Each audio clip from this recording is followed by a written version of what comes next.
Ce matin, dès 6 heures, les lycéens ont bloqué le lycée Mauriac. Au micro, Jade nous explique la sélection, ils n'en veulent pas. Bouge pas. Comment tu t'appelles? Jeanne. Comment tu? Jeanne.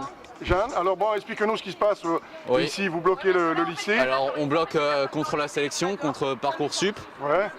Aujourd'hui c'est le premier jour des réponses pour Parcoursup. Ouais. Et donc ça ne nous assure aucun avenir. Ouais. Et ça ne touche pas d'ailleurs que les premières et les terminales. Effectivement ça réforme le bac, mais ça réforme l'entrée à l'université en général. Et donc ça concerne le monde du travail en entier, tous les travailleurs, parce que ça a réformé le monde du travail. Il va y avoir des gens qui sont bien payés et d'autres qui sont moins payés, parce qu'il va y avoir des gens qui sont formés, qualifiés. Donc ce seront toujours les mêmes classes, les classes favorisées, et nous les classes moyennes défavorisées.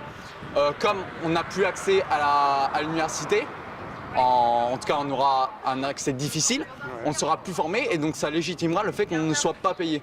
Et donc, qu'est-ce que dit votre directeur ici là? Qu'est-ce qu'il notre directeur il nous dit on peut manifester, on ne peut pas bloquer parce que le propos n'est pas adapté. Mais c'est complètement faux, on fait un blocus, c'est complètement adapté. Ouais. Et donc le but aussi c'est de converger avec les autres luttes parce que l'intérêt il est, comme je vous l'ai dit, c'est le monde du travail en entier qui est réformé.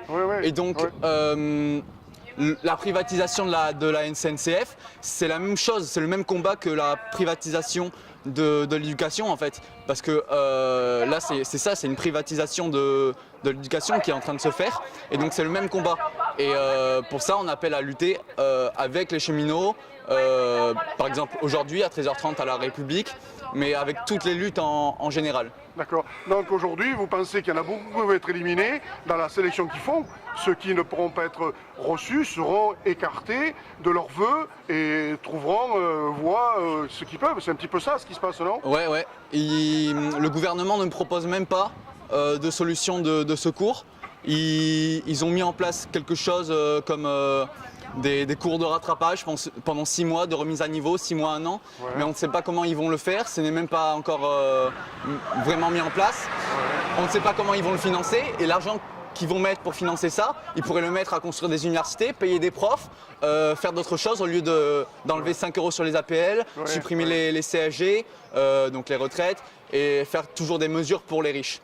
Malheureusement, tristement, Macron il est arrivé légitimement au pouvoir et il met tristement sa politique en place sans on savait qu'il allait faire cette politique. Est-ce que vous ne pensez pas qu'en 2022, il risque de le payer ou il risque d'être viré comme Sarkozy? La réforme de la SNCF, il n'avait pas dit dans son programme.